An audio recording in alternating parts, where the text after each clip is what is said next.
오늘 본문 누가복음 24장은 우리 예수님 부활 이후의 사건을 기록하고 있는 내용이지요. 예수님은 예언하신 대로 십자가에 달려 돌아가신 지 사흘 만에 부활하셨거든요. 그런데 예수님의 제자들은 그것을 보고도 믿지 못하고 또 소문으로 들어도 믿지를 못합니다. 아니, 정확하게 안 믿는 것이고 믿을 수가 없는 것이죠. 오늘 본문도 이 예수님의 부활을 믿지 못하고 낙심한 채 고향 엠마오로 내려가는 두 명의 제자들 이야기를 기록하고 있는데요. 여기서 엠마오로 내려간다라고 하는데 의미가 있는데, 이 내려간다라고 하는 것은 이 두 제자들의 영적인 상태도 내려가고 있었음을 이와 같이 우리들에게 유추하게 만들어준다는 것이죠. 14절 보니까 여러분 서로 한번 같이 읽습니다. 시작. 이 모든 된 일을 서로 이야기하더라. 이게 무슨 말이냐면 이 두 제자들이 내용을 모르는 게 아니라 모든 풀 스토리를 다 알고 있었다는 것이죠. 예수님 십자가 짊어지시고 죽으시고 또 부활하시고 그 과정들, 즉 풀 스토리를 그들은 다 알고 있었다는 겁니다. 대체적으로 우리도 그렇잖아요. 여러분, 풀 스토리를 다 알게 되어지면 우리는 항상 그렇게 내가 저 사람에 대해서 다 알아, 그 일에 대해서 다 알아, 그렇게 이야기들을 하는데 여러분, 다 아는 게 아니거든요. 우리 예수님이 뭐라고 하십니까? 17절에 보니까 너희들 지금 무슨 이야기하고 있느냐 이렇게 물어보니까 18절에 아니, 세상에 예루살렘에서 있었으면서 요즘 어떻게 거기서 된 일을 혼자만 알지 못하느냐, 제자들이 이렇게 이야기합니다. 그러자 예수님이 무슨 일인데, 19절 한번 같이 읽어보겠습니다. 시작. 이르시되 무슨 일이냐, 이르되 나사렛 예수의 일이니 그는 하나님과 모든 백성 앞에서 말과 일에 능하신 선지자이거늘, 이렇게 말합니다. 다시 말하면 그 두 제자가 알고 있는 것은 제대로 아는 게 아니라 피상적이었다는 겁니다. 우리 예수님에 대해서 어떻게 아는 겁니까? 말로 알고 일에 능한 선지자 정도로만 알았다는 것이죠. 여러분, 오늘 본문에서 우리가 붙들어야 될 게 뭐겠습니까? 우리 주님은 저와 여러분들이 강력한 인생 살아가기를 원하시는데, 우리가 강력한 인생을 살아가려면 필요한 두 가지가 있다라고 깨달음으로 말씀해 주신다는 것이죠. 첫 번째가 뭐냐? 강력한 인생 사는 비결, 통찰력이 있어야 되고, 두 번째는 저와 여러분들에게 감동이 있어야 된다는 것이죠. 예수님의 제자들은 이 풀 스토리를 다 알고 있었거든요. 그런데 부족한 게 뭐라고요? 통찰력과 감동이 없다는 겁니다. 저와 여러분들도 마찬가지예요. 우리가 어떤 내용을 다 주워 들어도 풀로 알고 있는 것 같은데 부족한 것이 뭐냐? 통찰력이 없다는 거예요. 감동이 없다는 거예요. 즉 인사이트가 없다는 겁니다. 풀로 알아도 이 두 가지가 없으면 아무것도 아니라는 겁니다. 여러분, 우리가 예수님 만나고 성령의 역사가 있게 될 때 우리 안에 통찰력이 생기고 감동이 찾아오게 되는 것 믿으시기를 주님 이름으로 축원합니다. 이것은 신앙생활뿐만이 아니고 인생을 살아갈 때 우리의 모든 삶의 분야에서 다 적용되어진다고 하는 사실들을 우리들이 분명히 알아야 합니다. 그래서 우리가 이 두 가지를 좀 더 자세히 살펴보면서 함께 은혜 나누기를 원합니다. 첫 번째, 강력한 인생을 살려면 통찰력이 있어야 된다. 그러면 통찰이 뭐냐? 인사이트다. 통찰의 내용이 뭐냐? 본질을 꿰뚫어 보는 능력이라는 겁니다. 다시 말하면 본질이 뭔가를 알아야 된다는 거예요. 본질이 뭡니까? 핵심입니다. 내가 30분 이야기를 해도 여러분 그 본질의 핵심을 알지 못하면 여러분 30분 시간에 아무 의미가 없는 겁니다. 믿으시면 아멘. 풀 스토리를 다 알고 있잖아요, 지금 제자들이. 근데 아는 게 다 아는 게 아니라는 거예요. 내용 다 알고 있으면 뭐 합니까? 마찬가지예요, 여러분. 창세기부터 요한계시록까지 우리가 몇 독을 다 하고 그래도 통찰력, 핵심을 몰라버리면 여러분 뭔 내용인지 모르는 겁니다. 예수를 10년, 20년 믿어도 엉뚱한 소리 하는 사람들 의외로 많이 있거든요. 왜 그럽니까?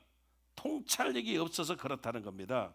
사실 오늘 본문의 두 제자도 예수님과 함께 공생의 사역을 했지만 엉뚱한 소리를 하고 있는 겁니다. 예수님에 대해서 무엇라고 이야기합니까? 말과 일에 능한 선지자라. 예수님이 하도 답답하시니까 본질을 이야기해 주시는 겁니다. 그게 26절입니다. 우리 같이 한번 읽겠습니다. 시작. 그리스도가 이런 고난을 받고 자기의 영광에 들어가야 할 것이 아니냐 하시고. 아멘. 이게 무슨 말이냐면 예수님의 십자가와 부활 사건은 죄인된 우리를 위해서 고난받는 하나님의 어린 양이라고 하는 관점으로 볼 수 있어야 핵심을 볼 수 있게 되어진다는 겁니다. 본질을 알게 되어진다는 겁니다. 이런 본질을 보지 못하면 아무리 열심히 많이 있다 할지라도 의미가 없다는 겁니다. 지금 우리 주변에도 보면 진짜 엄청난 열심을 가진 사람들이 있거든요.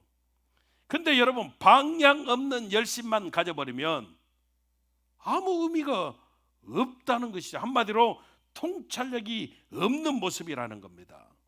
그럴 때는 여러분 오히려 저와 여러분들이 잠깐 머물러 서 있어야 되거든요. 나를 객관화시킬 필요가 있다는 거죠. 내가 누군지.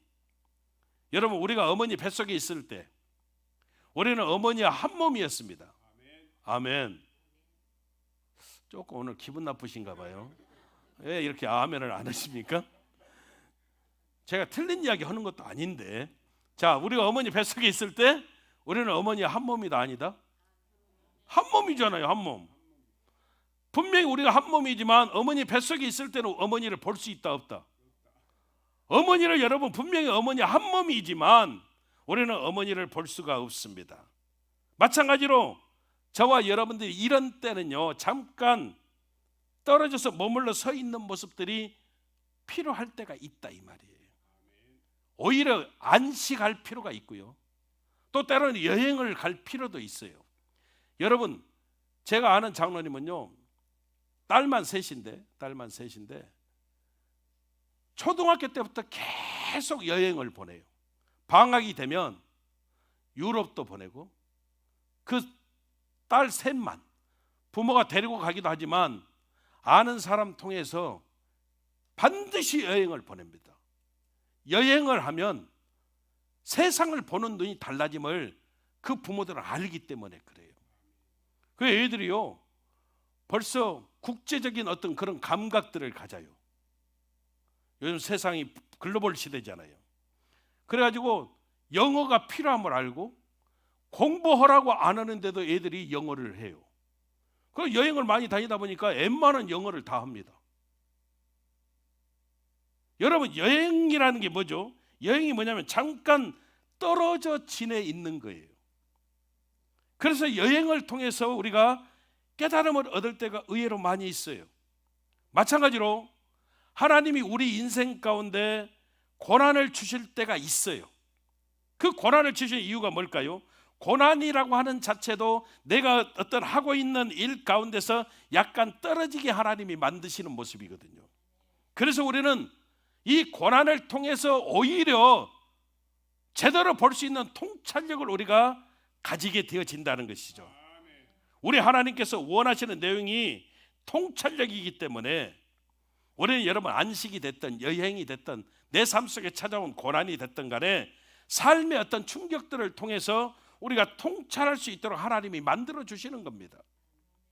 그래서요 통찰 없는 10년 인생 사는 것보다도 통찰력이 있는 한 달 사는 것이 훨씬 강력한 인생이 되어질 수 있다는 겁니다.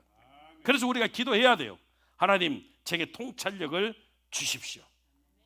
통찰력은 여러분 어떻게 보면 생명이거든요. 요즘은 세상이 엄청나게 여러분 스마트하게 지나가거든요. 그래서 우리도 사실 나이가 들었어도 스마트한 접근들이 조금 필요해요. 나는 나이가 들어서 아무것도 몰라야 핸드폰도 잘 몰라요. 이러지 마시고. 여러분 KCS 가면 핸드폰 보는 거 다 가르쳐 줘요. 갔더니 그 핸드폰 이렇게 그 하는 그 반을 이렇게 다 운영을 하더라고요. 또 여러분들 자녀들에게 물어보면 다 가르쳐 줘요. 왜? 우리가 스마트한 접근이 필요해요.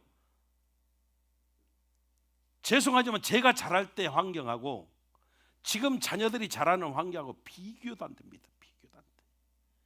제가 자랄 때는요, 그게 공상과학 만화에 나왔던 이야기요. 서로 얼굴을 보고 통화한대. 영상통화 말하는 거예요. 제가 어렸을 때는 그게 여러분 공상과학이었다니까요. 세상에 그런 시대가 올까? 근데 여러분 지금 우리는 다 영상통화하고 살아요. 그렇잖아요. 엄청나게 여러분 세상이 그렇게 변해요. 근데 여러분 우리가 쓰는 셀폰도 그래서 뭐라고 이야기를 합니까? 스마트폰 그렇게 이야기하는 거예요. 스마트폰. 그러니까 검색하면 금방 나오잖아요. 근데 여러분 이런 검색하는 그 모습들이 얄팍한 지식이에요. 다시 말하면 여러분 스마트 시대를 살아가는 세대들이 어른 세대, 우리들 올드 세대를 죽었다가 깨어나도 따라올 수 없는 게 뭐냐면 바로 통찰력입니다. 그들은 절대 여러분 통찰이 뭔지를 몰라요. 예, 그냥 쉽게 모든 것을 스마트하게 모든 것을 쉽게만 살아가기 때문에 여러분 우리 예수님이 뭐라 이야기하시냐면 이사야 말씀을 인용하시면서 너희가 듣기는 들어도 듣지 못하고 보기는 보아도 보지 못한다. 이게 무슨 말이냐면 통찰이 없다는 겁니다. 통찰이. 성령이 하시는 일이 뭡니까? 저와 여러분들이 어찌하든지 성령으로 충만해야 되잖아요. 근데 성령이 하시는 일이 바로 통찰력을 주시는 거예요. 특별히 그래서 성령의 통찰을 뭐라고 이야기해요? 인사이트 오브 더 홀리 스피릿 그렇게 이야기합니다. 또는 일루미네이션 그래요. 조명한다 이 말이죠. 조명. 그러니까 여러분 깜깜한데 빛을 비추면 그때 보여지잖아요. 마찬가지로 우리도 너무 많은 게 많아가지고 있는 게 너무 많아가지고 뭐가 중요한지를 모를 때 그때 여러분 우리가 기도해봐요. 성령께서 보여주시거든요. 그때 여러분 우리가 예배를 드려봐요. 하나님께서 빛을 비춰주시거든요. 그러면 여러분 우리가 보게 되는 거예요. 이것을 우리는 성령의 깨우침이라고 이야기하고 깨달음이라고 말하거든요. 결국 이것이 성령의 빛 가운데서 통찰력이 생기는 모습이 되어짐을 우리가 알게 되어진다는 것이죠. 여러분 우리가 설교를 듣잖아요. 저는 기가 막히게 여러분 주일 설교를 절대 제가 30분을 넘기지 않아요. 기분 나쁘셔요? 저는 절대 길게 하지 않습니다. 부흥회 가서 할 때 말고는. 그게 싫어서 그래요. 뭐가 싫어요? 설교를 길게 했어. 나도 내가 뭔 소리를 한 줄을 모르고 성도도 자주 목사님 소리를 듣고 뭔 소리 들었는지도 모르고 나 이런 게 싫어서. 제가 설교를 잘한다는 것은 아니지만 짧아도 뭔가 깨닫는 게 있고 아 짧아도 저렇게 새롭게 눈뜨게 만드시는 그런 모습도 있구나. 차라리 이게 여러분 통찰력이 있는 설교거든요. 이스라엘 백성들이 출애굽을 했습니다. 여러분 출애굽을 했어요. 광야를 지납니다. 그러면 광야를 지나면 여러분 생각해봐요. 광야를 지나면 애굽처럼 먹을 수 있다 없다? 좀 이렇게 크게 좀 이야기해봐요. 애굽처럼 먹을 수 있다 없다? 없다. 어떻게 여러분 광야를 지나면서 애굽처럼 먹을 수가 있어요? 이때는 여러분 애굽처럼 먹는 것은커녕 만나를 통해서 굶지 아니하고 내가 먹을 수 있는 것 그 자체로 감사하고 살아야 돼요. 안 그래요? 근데 통찰력이 없으면 어떻게 되는 거예요? 애굽에 대한 추억만 가지고 하나님을 원망하고요, 모세를 원망하는 거예요. 고기가 먹고 싶다니까. 고기. 애굽에서는 그 마음대로 무슨 노예들이 고기를 마음대로 먹어요. 말도 안 되는 소리지. 마늘이 먹고 싶어요? 부추가 먹고 싶어요? 참외가 먹고 싶어요? 광야에서 할 소리요? 통찰력이 없으면 이렇게 여러분 보지를 못하는 거예요. 본질을 보지를 못하는 거예요. 지금 여러분 광야를 지나는 이스라엘 백성들, 출애굽한 이스라엘 백성들에게 본질이 뭡니까? 하나님이 약속하신 가나안 땅에 들어가는 겁니다. 이게 본질이에요. 그러면 여러분 목적은요, 하루하루 목적은 뭡니까? 가나안 땅을 향해서 전진하는 거예요. 하루 굶어도 내가 전진하면 여러분 본질을 향해서, 목적을 향해서 내가 가는 올바른 방향이 되어질 수 있다는 것이죠. 그러면 여기에 포커스를 맞춰야 돼요. 이게 통찰력이라는 겁니다. 여러분, 통찰력이 없으니까 이스라엘 백성들은 전진하지 못하고 40년 동안 방황하다가 다 죽었습니다.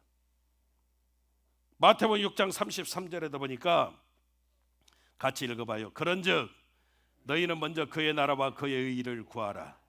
그러면 이 모든 것을 너희에게 더하시리라. 이게 무슨 말이냐면 사실 그 앞전에 여러분 무엇을 먹을까 마실까 입을까 염려하지 말라는 거예요. 아멘. 염려함으로 너희들이 키 한 자 더할 수 없어. 그래서 이 말씀은요, 염려하지 말라는 말씀의 결론이거든요. 이게 통찰력이라는, 인생에 있어서 중심이 있어야 되는데 하나님의 나라와 하나님의 의가 중심이 되어져 버리면 염려를 이겨버린다는 거예요. 결국 통찰력이 뭐냐? 본질을 꿰뚫어 보는 거예요. 핵심을 아는 겁니다. 여러분, 이것이 성령의 역사가 되어짐을 여러분들이 믿으시고 통찰력을 가질 때 우리가 강력한 인생 사는 역사가 있음을 믿으시기를 주님의 이름으로 축원합니다. 두 번째, 여러분 강력한 인생을 살기 위해서 우리가 감동이 있어야 된다는 것이죠.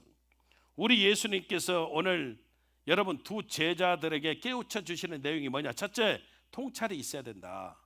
본질을 꿰뚫어 보는 그런 능력이다.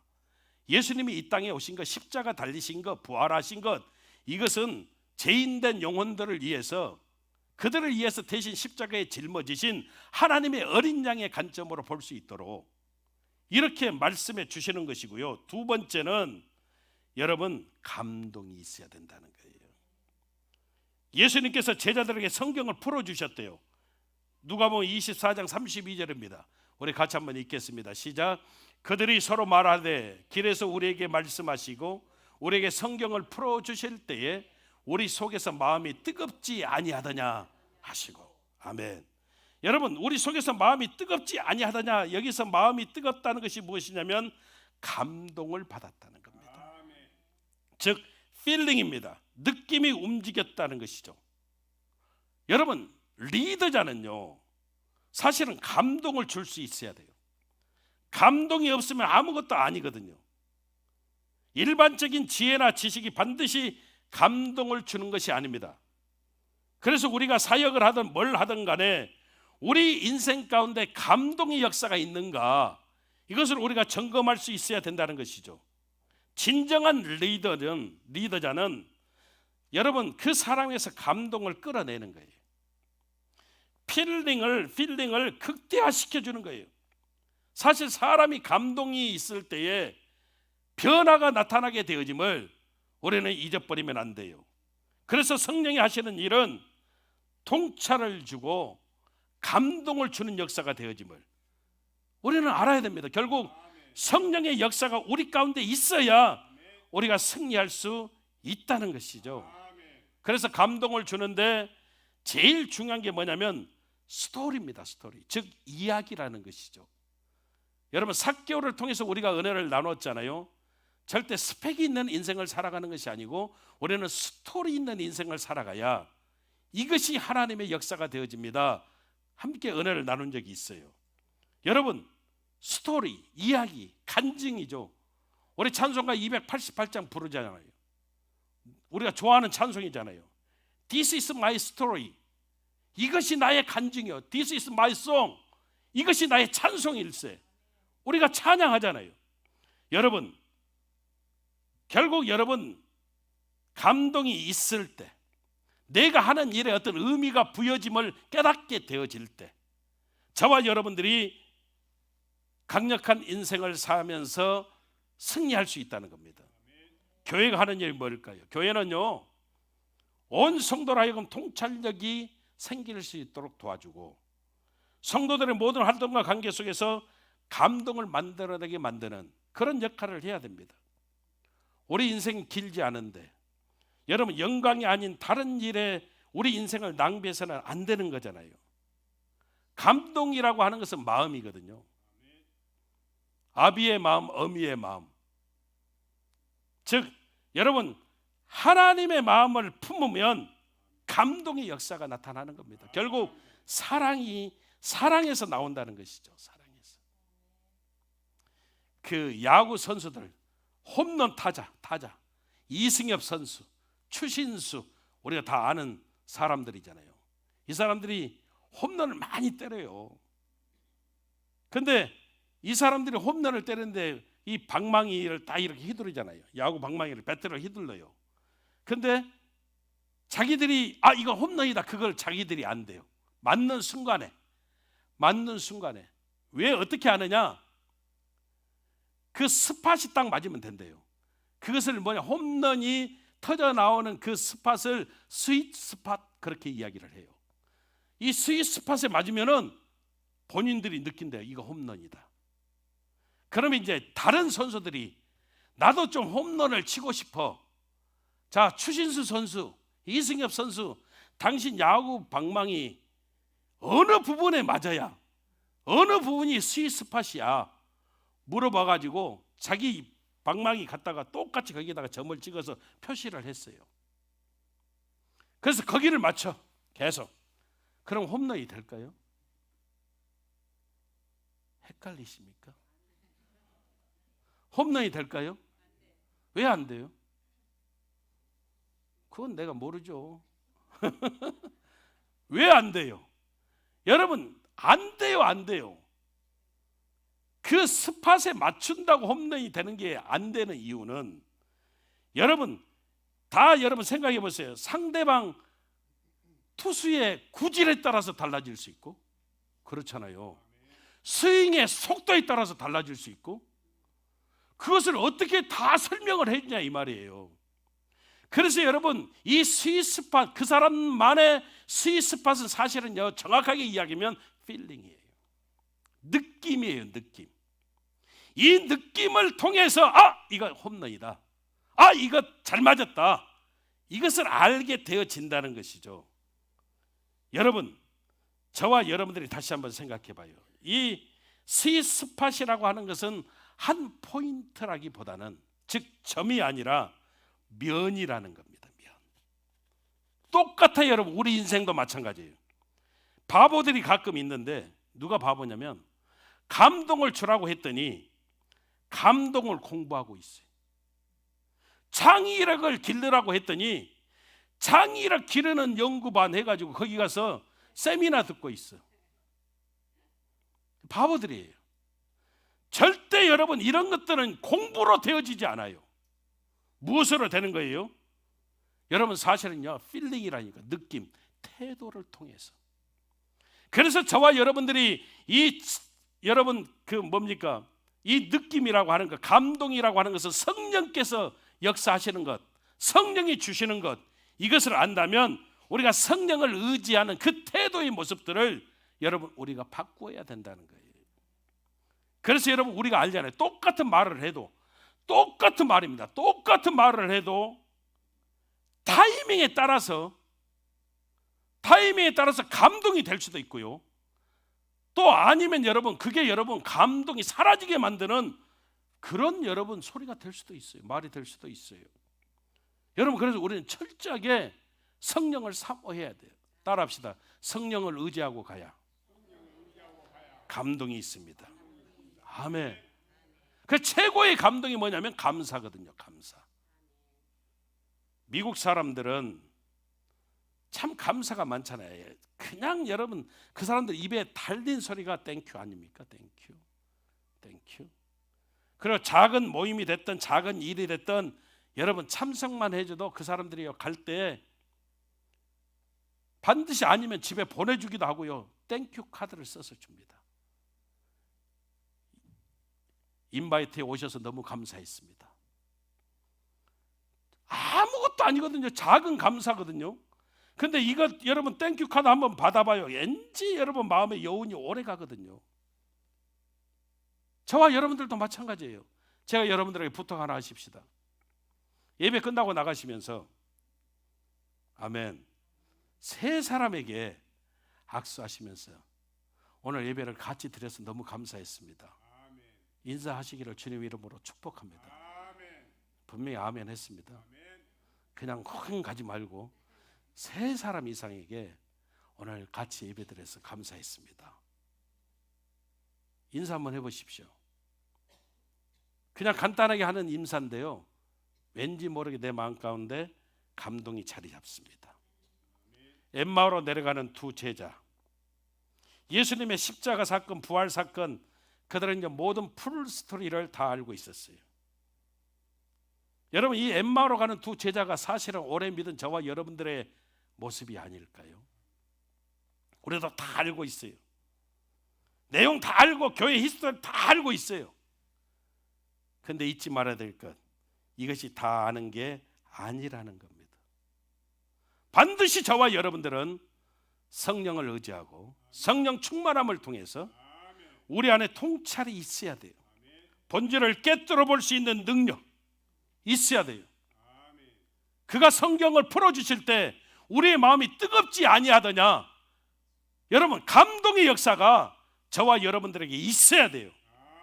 그래야 우리는 여러분 통찰과 감동을 가지고 강력한 인생을 살게 되어지는 하나님의 역사가 우리 삶 속에 찾아오게 되어짐을 우리는 잊어버리면 안 돼요.